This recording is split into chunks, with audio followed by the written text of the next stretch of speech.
દર્શક મિત્રો, મહામંથન મંતવ્ય ન્યૂઝમાં આપનું સ્વાગત છે। આજે મોરબીથી ખેડૂતોની ટ્રેક્ટર રેલી છે તે ગાંધીનગર તરફ જવા રવાના થઈ ચૂકી છે। મોટી સંખ્યામાં ખેડૂતો આવતીકાલે ગાંધીનગર ઉમટવાના હોય તે પ્રકારની માહિતી પણ મળી રહી છે।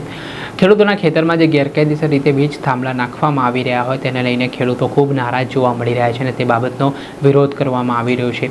સુરેન્દ્રનગર જિલ્લાનું કોંટ ગામ હોય કે પછી મોરબીના જેતપર ગામ હોય, સાપકડા ગામ હોય, ત્યાં અલગ અલગ જગ્યાઓ પર ખાનગી કંપનીઓ દ્વારા પોલીસને આગળ ધરીને ખેડૂતોને પોતાના જ ખેતરમાંથી જે દાદાગીરી કરીને ભગાડવામાં આવી રહ્યા છે। આ દરમિયાન વિરોધ પ્રદર્શન પણ જોવા મળી રહ્યું છે, ખેડૂતોનું ઘર્ષણ પણ થઈ રહ્યું છે ને આને લઈને જગતનો તાત હવે લડી લેવાના મૂડમાં જોવા મળી રહ્યો છે, કેમ કે આ કેસમાં સરકારની ભૂમિકા ખૂબ જ મુખ પ્રેક્ષક બનીને જોવા મળી રહી છે। કૃષિ મંત્રી જીતુ વાઘાણી પણ મૌન સેવીને બેઠા છે અને જે ખેડૂતોનું પાણી છે તે માથા ઉપરથી જતું રહ્યું છે તેના કારણે હવે ટ્રેક્ટર રેલી થકી ખેડૂતો દ્વારા ગાંધીનગરમાં દેખાવ કરવામાં આવશે। હજારોની સંખ્યામાં ખેડૂતો ઉમટવાના છે તે પ્રકારનો દાવો છે કોંગ્રેસના નેતા દ્વારા કરવામાં પણ આવ્યો છે। ત્યારે આને લઈને વિસાવદરના ધારાસભ્ય ગોપાલ ઇટાલિયાએ ખેડૂતોને સાથ સહકાર આપવાની વાત કહી છે ને આવતીકાલે તેઓ આ રેલીમાં પણ જોડાવાના છે।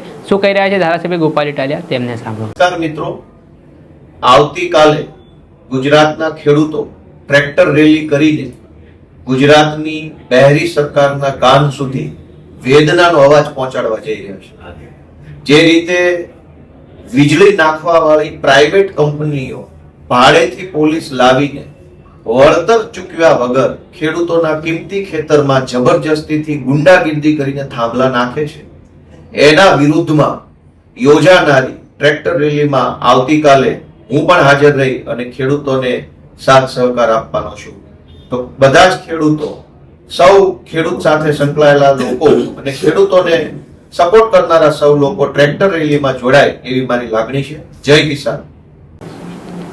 જી હા, આપણે સાંભળ્યા હતા વિસાવદરના ધારાસભ્ય ગોપાલ ઇટાલિયા। તેમનું મહત્વનું નિવેદન સામે આવ્યું છે અને તેમણે ખેડૂતોને ખુલ્લો સાથ સહકાર આપ્યો છે અને કહ્યું છે કે આ જે લડાઈ છે જગતના તાતની તેમાં તેઓ તેમની સાથે છે ને આ પ્રકારે જો ખેડૂતોને રંજાડવામાં આવશે, હેરાન કરવામાં આવશે તો સાંખી લેવામાં નહીં આવે ને હવે આ વિરોધ છે તે આગામી સમયમાં ઉગ્ર પણ બને તો નવાય નહીં। આગામી સમયમાં જોવાનું કઈ રીતની પરિસ્થિતિ છે તે ખેડૂતોને લઈને નિર્માણ પામે છે।